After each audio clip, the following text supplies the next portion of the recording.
Hello friends, welcome to my channel. आज की जो आपकी क्लास है वो है यूपी पुलिस कांस्टेबल सामान्य ज्ञान की। इसमें आपके सॉल्व पेपर्स हैं एवं प्रैक्टिस बुक है। इस क्लास में आपके जो पिछले पेपर्स हुए हैं वो हैं आपके सभी आपके प्रीवियस ईयर क्वेश्चन हैं जो आपकी पिछली परीक्षाओं में पूछे हुए हैं। तो सबसे पहले आप हमारे चैनल को सब्सक्राइब कर लीजिए ताकि कोई वीडियो नोटिफिकेशन आए तो आप तक पहुंच जाए। तो चलिए शुरू करते हैं आज की अपनी क्लास। आज का जो आपका पेपर है वो 23 अगस्त 2024 शिफ्ट 1 में पूछा हुआ प्रश्न है। और ये आपका उत्तर प्रदेश पुलिस कांस्टेबल पुरुष महिला पुनर्परीक्षा 2023 का है। और इसमें आपकी व्याख्या सहित हर प्रश्न पत्र होंगे। इसमें व्याख्या सहित आपका प्रश्न पत्र है ये। और ये जो आपका 2024 में 23 अगस्त 2024 को जो पूछा हुआ है शिफ्ट 1 में वो पेपर है। तो इसमें आपका पहला क्वेश्चन है। सबसे पहला क्वेश्चन है द स्कारलेट लेटर किसने लिखी है। तो इसमें आपके ऑप्शन है mark Twain, Harman Melville, Washington Irving और नथानिएल हॉर्थॉन। तो राइट ऑप्शन है नथानिएल हॉर्थॉन। द स्कॉटलैंड लेटर पुस्तक के लेखक नथानिएल हॉर्थन हैं। इस उपन्यास में एक ऐसी लड़की की कहानी है जो बिना शादी के एक बच्चे को जन्म देती है। इसके बाद वह पश्चाताप करती है और सम्मान प्राप्त करने का प्रयास करती है। तो डी ऑप्शन आपका करेक्ट है। नेक्स्ट क्वेश्चन है। अगला है किस सोशल मीडिया प्लेटफॉर्म में उपयोगकर्ताओं के बीच लगातार संचार को प्रोत्साहित करने के लिए स्ट्रीक्स नामक सुविधा है। ऑप्शन है स्नैपचैट, इंस्टाग्राम, ट्विटर और फेसबुक। राइट ऑप्शन है स्नैपचैट। उपयोगकर्ताओं के बीच लगातार संचार को प्रोत्साहित करने के लिए स्नैपचैट सोशल मीडिया प्लेटफॉर्म में स्ट्रीक्स नामक सुविधा है। तो आपका इसमें ए ऑप्शन करेक्ट है। नेक्स्ट क्वेश्चन है। पल्लव राजवंश की राजधानी कहाँ कहाँ थी। तो पल्लव राजवंश की राजधानी कांचीपुरम थी। कांचीपुरम जो मदुरई पांड्य राजवंश की, तंजावुर चोल राजवंश एवं मैसूर वाडिया राजवंश की राजधानी थी। सी ऑप्शन आपका करेक्ट है। नेक्स्ट अगला क्वेश्चन है। वित्तीय स्थिरता बोर्ड एफएसबी क्या करता है। पहला ऑप्शन है यह विकासशील देशों को वित्तीय सहायता प्रदान करता है। दूसरा, यह अपने सदस्य देशों के विदेशी मुद्रा भंडार का प्रबंधन करता है। अगला ऑप्शन है यह दुनिया भर के केंद्रीय बैंकों के लिए ब्याज दरों को नियंत्रित करता है। और अगला है यह वित्तीय स्थिरता सुनिश्चित करना करता है। तो डी ऑप्शन आपका सही है, यह वित्तीय स्थिरता सुनिश्चित करता है। डी ऑप्शन सही है। वित्तीय स्थिरता बोर्ड एक अंतर्राष्ट्रीय निकाय है जो वैश्विक स्तर पर सदस्य देशों में वित्तीय नीतियों का विकास सुनिश्चित कर वित्तीय स्थिरता को बढ़ावा देता है। इसकी स्थापना वर्ष 2009 में की गई थी और इसका मुख्यालय स्विट्जरलैंड के बेसल में है। डी ऑप्शन करेक्ट है। अगला क्वेश्चन है। जीएसटी के ब्रांड एम्बेसडर के रूप में कौन चुना गया था।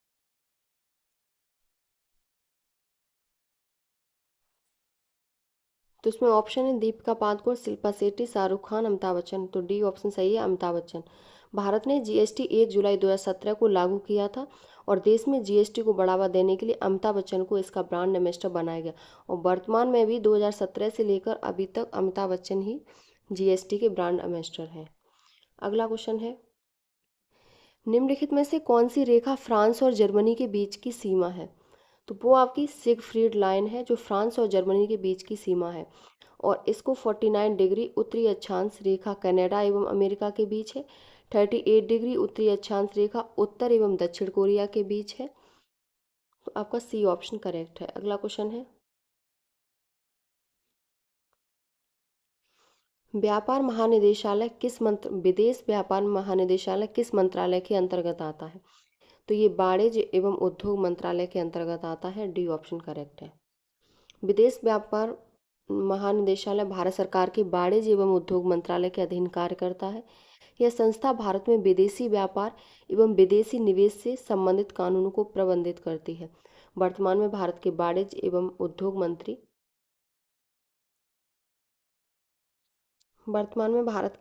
एवं उद्योग मंत्री पीयूष गोयल हैं। तो डी ऑप्शन करेक्ट है। नेक्स्ट क्वेश्चन है। परमाणु ऊर्जा के उत्पादन के लिए कौन सा तत्व आवश्यक है। सिलिकॉन, हाइड्रोजन, कार्बन और यूरेनियम। तो यूरेनियम है। परमाणु ऊर्जा के उत्पादन के लिए यूरेनियम को ईंधन के रूप में इस्तेमाल किया जाता है। थोरियम परमाणु ऊर्जा के उत्पादन के लिए एक अन्य ईंधन है और सिलिकॉन अर्धचालक का उदाहरण है। डी ऑप्शन करेक्ट है। नेक्स्ट क्वेश्चन है, नोएडा उत्तर प्रदेश के किस जिले के अंतर्गत आता है? तो नोएडा आपका गौतम बुद्ध नगर जिले के अंतर्गत आता है और नोएडा की फुल फॉर्म होती है new Okhla industries development authority. D option correct है। नेक्स्ट क्वेश्चन है, विश्व डाक दिवस कब मनाया जाता है? तो विश्व डाक दिवस 9 अक्टूबर को मनाया जाता है और 10 अक्टूबर को विश्व दृष्टि दिवस मनाया जाता है और 15 अक्टूबर को विश्व हस्त प्रक्षालन दिवस और विश्व प्रगति दिवस 3 अक्टूबर को, विश्व शिक्षक दिवस 5 अक्टूबर को, वायुसेना दिवस 8 अक्टूबर को मनाया जाता है। अगला क्वेश्चन है, जून 2024 तक संघ गृह मंत्रालय का प्रमुख कौन है? तो वो अमित शाह हैं। जून 2024 तक संघ गृह मंत्रालय के प्रमुख अमित शाह थे। नवगठित 18वीं लोकसभा में भी संघ गृह मंत्रालय एवं सहकारिता मंत्रालय के प्रमुख अमित शाह हैं। राजनाथ सिंह संघ रक्षा मंत्रालय के प्रमुख हैं। डी ऑप्शन करेक्ट है। नेक्स्ट क्वेश्चन है, इंडियन नेशनल कांग्रेस की स्थापना किस वर्ष हुई थी? 1905, 1947, 1857 और 1885। तो डी ऑप्शन सही है, 1885 में हुई थी। ब्रिटिश साम्राज्य के खिलाफ भारतीयों को एकजुट करने एवं उनके पक्ष को रखने के लिए उद्देश्य से एक अखिल भारतीय राजनीतिक मंच के रूप में एक अंग्रेज अधिकारी एओ ह्यूम ने मुंबई के गोकुलदास तेजपाल संस्कृत महाविद्यालय में 28 दिसंबर 1885 को कांग्रेस की स्थापना की थी। कांग्रेस का प्रथम अधिवेशन वर्ष 1885 में ही मुंबई में व्योमेश चंद बनर्जी की अध्यक्षता में हुआ था। डी ऑप्शन करेक्ट है। अगला क्वेश्चन है, भारत का पहला हवाई अड्डा कहाँ पर स्थित है?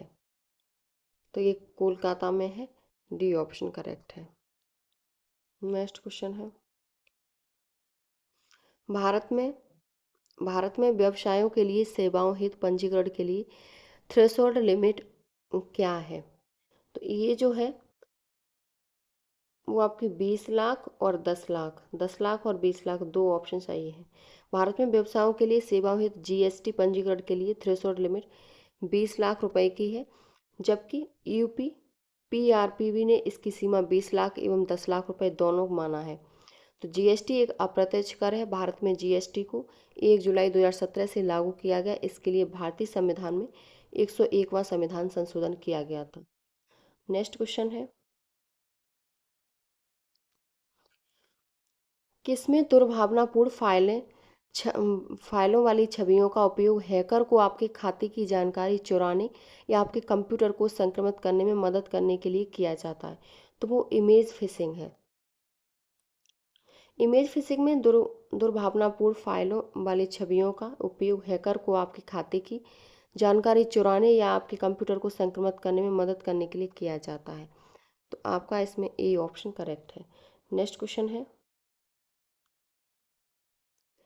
क्रोएशिया गणराज्य की राजधानी क्या है? Mexico City, Dubrovnik, Zagreb, Amsterdam. तो जागरेब है। सी ऑप्शन करेक्ट है, क्रोएशिया की राजधानी। क्रोएशिया गणराज्य की राजधानी जागरेब है। डुब्रोवनिक क्रोएशिया का एक बंदरगाह नगर है और मैक्सिको सिटी मैक्सिको की एवं एम्स्टर्डम नीदरलैंड की राजधानी है। तो आपका सी ऑप्शन करेक्ट है। अगला क्वेश्चन है, लड़ने में सूचना साझा करना किन तरीकों से महत्वपूर्ण हो जाता है? आतंकवाद से आतंकवाद से लड़ने में सूचना साझा करना किन तरीकों से महत्वपूर्ण हो जाता है? ये जो हो जाता है वो आपका यह अधिकारियों को संभावित खतरों को अधिक तेजी से पहचानने में सहायता करता है। सी ऑप्शन करेक्ट है। आतंकवाद से लड़ने में सूचना साझा करना अधिकारियों को संभावित खतरों को अधिक तेजी से पहचानने में सहायता करता है ताकि वे आतंक के खिलाफ उचित कदम उठा सकें। सी ऑप्शन करेक्ट है। नेक्स्ट क्वेश्चन है, भारत के किस पड़ोसी देश को थंडर ड्रैगन की भूमि के नाम से जाना जाता है? तो ये भूटान को जाना जाता है। हिमालय की घाटियों में आने वाले हिंसक एवं बड़े तूफानों के कारण भूटान को लैंड ऑफ थंडर ड्रैगन के नाम से जाना जाता है। भूटान की राजधानी थिम्पू एवं मुद्रा न्यूगुलट्रम है। तो आपका बी ऑप्शन करेक्ट है। अगला क्वेश्चन है, निम्नलिखित में से कौन सा सोशल मीडिया प्लेटफॉर्म नहीं है? इंस्टाग्राम, गूगल, ट्विटर और फेसबुक। तो ये गूगल नहीं है। गूगल एक सर्च इंजन है, न कि सोशल मीडिया प्लेटफॉर्म। और ट्विटर, इंस्टाग्राम, फेसबुक ये आपके सोशल मीडिया प्लेटफॉर्म है। नेक्स्ट क्वेश्चन है,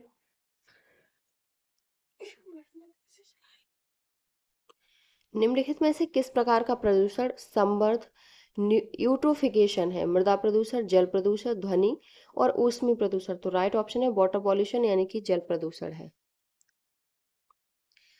यूट्रोफिकेशन जल प्रदूषण का एक रूप है। यूट्रोफिकेशन वह प्रक्रिया है जिसमें जल में पोषक तत्वों की अचानक वृद्धि हो जाती है। पोषक तत्वों की अधिकता के कारण शैवाल एवं अन्य सूक्ष्म जीवों की अचानक वृद्धि हो जाती है, जिससे जल में घुलित ऑक्सीजन की मात्रा कम हो जाती है। परिणाम स्वरूप मछलियों की मृत्यु होने लगती है। आपका इसमें बी ऑप्शन करेक्ट है। नेक्स्ट क्वेश्चन है, 1946 के विमुद्रीकरण के दौरान आरबीआई के गवर्नर कौन थे? तो 1946 में जो गवर्नर थे वो चिंतामण द्वारकानाथ देशमुख थे, यानी कि सीडी देशमुख भी इनको कहते हैं। तो आपका सी ऑप्शन करेक्ट है। 1946 के दौरान विमुद्रीकरण के दौरान आरबीआई के गवर्नर सीडी देशमुख थे। आरबीआई की स्थापना हिल्टन यंग आयोग की सिफारिशों के आधार पर 1 अप्रैल 1935 को हुई। इसका मुख्यालय मुंबई में है। सर ऑस्बॉर्न स्मिथ आरबीआई के प्रथम गवर्नर थे और सीडी देशमुख आरबीआई के स्वतंत्र भारत के प्रथम भारतीय गवर्नर थे। आपका सी ऑप्शन करेक्ट है। नेक्स्ट क्वेश्चन है, भारतीय संविधान का कौन सा भाग राज्य के नीति निर्देशक सिद्धांतों से संबंधित है? तो वो आपका भाग 4 है। भारतीय संविधान का भाग 4 राज्य के नीति निर्देशक सिद्धांत से संबंधित है। संविधान के अनुच्छेद 36 से 51 में इनका प्रावधान है और ये आयरलैंड से लिए गए हैं। विधि निर्माण में सरकार द्वारा इन्हें शामिल करना राज्य का कर्तव्य होता है। इन्हें न्यायालय द्वारा लागू नहीं किया जा सकता। भाग 5 का संबंध संघ से, भाग 3 का संबंध मौलिक अधिकारों से एवं भाग 2 का संबंध नागरिकता से है। तो आपका इसमें ए ऑप्शन करेक्ट है। अगला क्वेश्चन है, पुस्तक ए लाइफ मिस स्पेंट किसके द्वारा लिखी गई है? जवाहरलाल नेहरू, सूर्यकांत त्रिपाठी, निराला महादेवी वर्मा और मैथिली शरण गुप्त। तो पुस्तक अ लाइफ मिस स्पेंट ये सूर्यकांत त्रिपाठी निराला के द्वारा लिखी गई है। बी ऑप्शन करेक्ट है। अगली पुस्तक द डिस्कवरी ऑफ इंडिया किसके द्वारा लिखी गई? तो भारत के पूर्व प्रधानमंत्री जवाहरलाल नेहरू के द्वारा लिखी गई है। नेक्स्ट क्वेश्चन है, आसमान के नीलेपन का मुख्य कारण क्या है? तो आसमान के नीलेपन का जो कारण है वो वायु की अणुओं द्वारा सूर्य के प्रकाश का प्रकीर्णन है, यानी कि विखराव है। तो ए ऑप्शन सही है। आसमान के नीलेपन का कारण वायु के अणुओं और सूर्य के प्रकाश का प्रकीर्णन है। सूर्य के प्रकाश में मौजूद नीले रंग की तरंगदैर्घ्य कम होने की वजह से वायुमंडल में मौजूद कणों द्वारा उसके प्रकीर्णन अधिक होता है।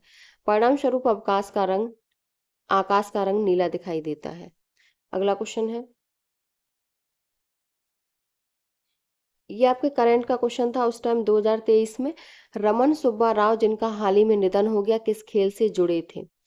तो वो क्रिकेट से जुड़े थे। रमन सुब्बा राव जिनका हाल ही में निधन हो गया, वे इंग्लैंड के पूर्व क्रिकेटर हैं। वह इंग्लैंड के पूर्व टेस्ट के सबसे उम्रदराज खिलाड़ी थे। उन्होंने वर्ष 1961 में क्रिकेट से संन्यास ले लिया था। ए ऑप्शन करेक्ट है। नेक्स्ट क्वेश्चन है, प्रायद्वीपीय भारत की सबसे लंबी नदी का नाम क्या है? गोदावरी, कृष्णा, महानदी और नर्मदा। तो गोदावरी है। प्रायद्वीपीय भारत की सबसे लंबी नदी गोदावरी है। इसे दक्षिण भारत की गंगा भी कहा जाता है। यह नदी महाराष्ट्र के नासिक से निकलती है, त्र्यंबकेश्वर के पास ब्रह्मागिरी से। गोदावरी नदी भारत के 5 राज्यों से निकलती है। महाराष्ट्र, तेलंगाना, आंध्र प्रदेश, मध्य प्रदेश और उड़ीसा से होकर बहती है। इसकी सहायक नदियां हैं इंद्रावती, प्रवरा, मंजीरा, साबरी और प्राणहिता। तो आपका इसमें ए ऑप्शन करेक्ट है। नेक्स्ट क्वेश्चन है,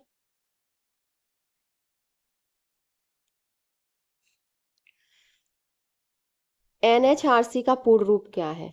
तो इसका पूर्ण रूप है national human rights commission India. C option correct है। National human rights commission India NHRC का पूर्ण रूप है और इसका गठन यानी कि राष्ट्रीय मानवाधिकार आयोग, इसका गठन 12 अक्टूबर 1993 को मानवाधिकार संरक्षण अधिनियम 1993 के तहत किया गया था। सी ऑप्शन करेक्ट है। अगला क्वेश्चन है, वर्ष 1985 को कौन सा अंतर्राष्ट्रीय वर्ष घोषित किया गया था? बच्चे, महिला, दृष्टिहीन और युवा। तो युवा घोषित किया गया था और वर्ष 1985 को युवा अंतर्राष्ट्रीय वर्ष घोषित किया गया। इसका मुख्य उद्देश्य युवाओं की समस्याओं और उनके विकास के महत्व पर ध्यान केंद्रित करना था। नेक्स्ट क्वेश्चन है, अनुसंधान विधियां उत्तरदाताओं की प्रतिक्रियाओं के आधार पर उनसे गहन और आगे की जांच और पूछताछ करने में सहायता करती हैं। मिश्रित, गुणात्मक, एक्शन और मात्रात्मक। तो ये गुणात्मक हैं। गुणात्मक अनुसंधान विधियां उत्तरदाताओं की प्रतिक्रियाओं के आधार पर उनसे गहन और आगे जांच और पूछताछ करने में सहायता करती हैं। बी ऑप्शन करेक्ट है। नेक्स्ट क्वेश्चन है, बीआरआई का पूर्ण रूप क्या है? तो बीआरआई का पूर्ण रूप है belt and road initiative. A option correct है। जिसे वन बेल्ट वन रोड के नाम से भी जाना जाता है, चीन द्वारा वर्ष 2013 में शुरू की गई और यह एक वैश्विक विकास कार्यक्रम है। तो आपका ए ऑप्शन करेक्ट है। अगला क्वेश्चन है, विशिष्ट व्यक्तियों को उस संगठन की सुरक्षा को खतरे में डालने की कोशिश करता है जिसके लिए वे काम करते हैं। तो वो स्पीयर फिशिंग है। स्पीयर फिशिंग विशिष्ट व्यक्तियों के उस संगठन की सुरक्षा को खतरे में डालने की कोशिश करता है जिसके लिए वे काम करते हैं। तो बी ऑप्शन करेक्ट है। नेक्स्ट क्वेश्चन है, पहली बार राष्ट्रीय कृषि नीति कब घोषित की गई? तो पहली बार ये जुलाई 2000 में घोषित की गई। भारत की पहली राष्ट्रीय नीति जुलाई 2000 में घोषित की गई। इसका उद्देश्य क्या था? तो इसका उद्देश्य था कृषि क्षेत्र का समग्र और सतत विकास करना था ताकि किसानों की आय में वृद्धि हो और कृषि उत्पादकता में सुधार हो सके। इस नीति में खाद्यान्न सुरक्षा सुनिश्चित करने, कृषि निर्यात बढ़ाने और किसानों की सामाजिक आर्थिक स्थिति में सुधार लाने पर जोर दिया गया। तो सी ऑप्शन करेक्ट है। नेक्स्ट क्वेश्चन है, किस वर्ष में अंतर्राष्ट्रीय मानवाधिकार कानून के प्रवर्तन के लिए संयुक्त राष्ट्र मानवाधिकार आयोग को संयुक्त राष्ट्र मानवाधिकार परिषद द्वारा प्रतिस्थापित किया गया? तो ये 2006 में, वर्ष 2006 में अंतर्राष्ट्रीय मानवाधिकार आयोग कानून के प्रवर्तन के लिए संयुक्त राष्ट्र मानवाधिकार आयोग को संयुक्त राष्ट्र मानवाधिकार परिषद द्वारा प्रतिस्थापित किया गया। ए ऑप्शन करेक्ट है। अगला क्वेश्चन है, अफ्रीका के आर पार दौड़ लगाने वाले पहले व्यक्ति कौन थे? सियाल लेम्मा, केनेसिसा बेकेली, डेनिस किमेटी और रस्कुक। तो रस्कुक थे। अफ्रीका के आर पार दौड़ लगाने वाले पहले रस्कुक थे। रस्कुक को हॉर्डेस्ट गीजर के नाम से भी जाना जाता है। तो आपका डी ऑप्शन करेक्ट है। नेक्स्ट क्वेश्चन है,